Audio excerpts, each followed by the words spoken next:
Am tras multe ca să fac un bani.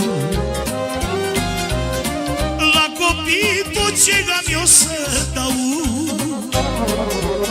să n-aud vorbe la drum, că îi las cu mâna în sân.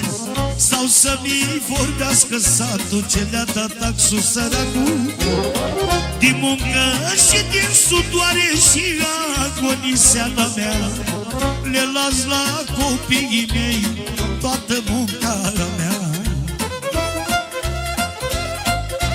Merge-mă, tată!